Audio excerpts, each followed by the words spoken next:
నిహారికాస్ online ఛానల్కి స్వాగతం అండి. అందరూ బాగున్నారా? కొత్త వాళ్ళు అయితే ఈ ఛానల్ని సబ్స్క్రైబ్ చేయండి. చాలా మంచి విషయాలు ఉన్నాయి. ఈరోజు చాలా మంచి విషయంతో, అందరికీ ఉపయోగపడే విషయంతో ముందుకు వచ్చాను. ఇది చిన్నపిల్లలకు దిష్టి ఎందుకు తీయాలి? చాలామంది పిల్లలకు దిష్టి తగులుతూ ఉంటుంది. ముందుగా పంచాంగము.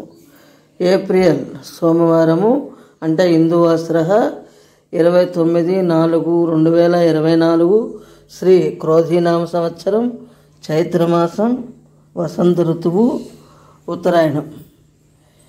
ఈ ఛానల్ నచ్చితే సబ్స్క్రైబ్ చేయండి. ఇంకా ఈరోజు సూర్యోదయం ఉదయం 5:44 సూర్యాస్తమయం సాయంత్రం 6:18. ఇంకా ఈరోజు తిథి బహుళ షష్ఠి తెల్లవారుజామున 4:23 వరకు, తదుపరి సప్తమి. నక్షత్రం పూర్వాషాఢ రాత్రి 2:32 వరకు, తదుపరి ఉత్తరాషాఢ. యోగం సిద్ధం రాత్రి 10:32 వరకు, తదుపరి సాధ్యం.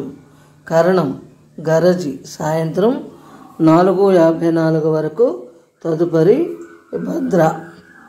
ఈరోజు ఇంకా శుభ సమయాలు ఎప్పుడంటే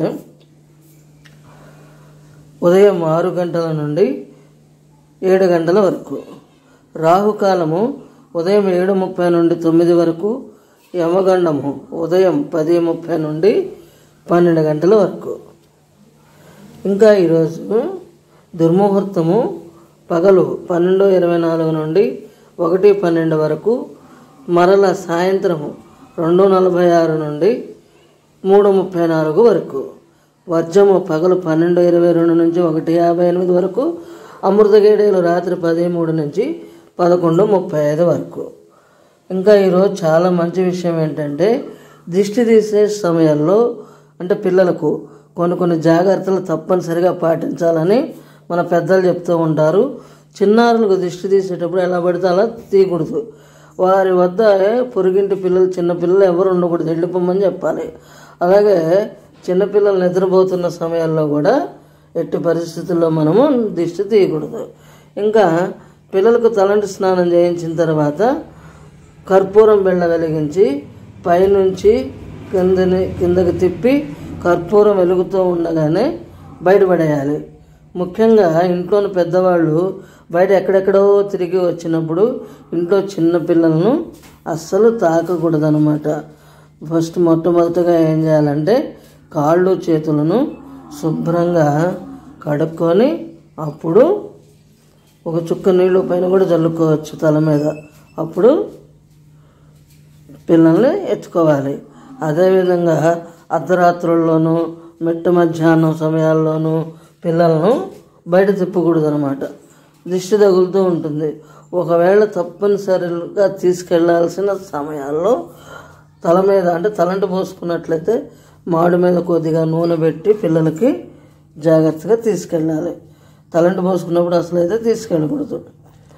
ఇంకా ఉప్పుతోటి ఎలా తీయాలంటే, రాతి ఉప్పును ఒక చెంచాడు అంటే కళ్ళుప్పు అనమాట, ఎడం చేతి గుప్పెట్లో తీసుకొని ఇరుగు దిష్టి, పొరుగు దిష్టి, తల్లి దిష్టి అని తుడిచిపెట్టుకుపోవాలి అనుకుంటూ బిడ్డ చుట్టూ ఎడమ నుంచి కుడికి, కుడి నుంచి ఎడమకు 3 సార్లు తిప్పి చేతిలో ఉన్న ఉప్పును ఒక ప్లేట్లో పెట్టేసి అలా విధంగా 3 సార్లు చేయాలన్నమాట.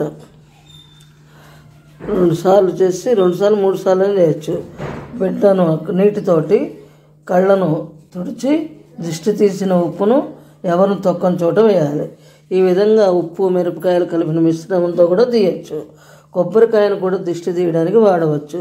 అలానే ఒక్కోసారి ఫంక్షన్లకు బయటికి వెళ్ళొచ్చినప్పుడు పిల్లలు ఎక్కువగా ఏడుస్తుంటారు. అలాంటి సమయాల్లో దిష్టి తగిలిందని అనుకోవాలన్నమాట. అలాంటి సమయాల్లో బయట నుంచి రాగానే వేడివేడి నీళ్లతోటి చక్కగా స్నానం చేయించి పడుకోబెట్టాలి. అంతేకాకుండా ఇంకా ఏం చేయాలంటే, ఎక్కువగా ఏడ్చినప్పుడు ఒక కాటన్ బట్టను తీసుకొని దాన్ని నూనెలో ముంచి 3 సార్లు బిడ్డ చుట్టూ తిప్పి అప్పుడు మంటతో దాన్ని కాల్చి దిష్టి తీయాలి. తిప్పిన తర్వాత మళ్ళీ మంట వెలిగించి మళ్ళీ దిష్టి 2 సార్లు తిప్పేసి దిష్టి తీయాలన్నమాట. బొంగ దిష్టి అంటుంటారు. బొంగలో బోర్లిచ్చి నీళ్ళలో బోర్లిచ్చాలి.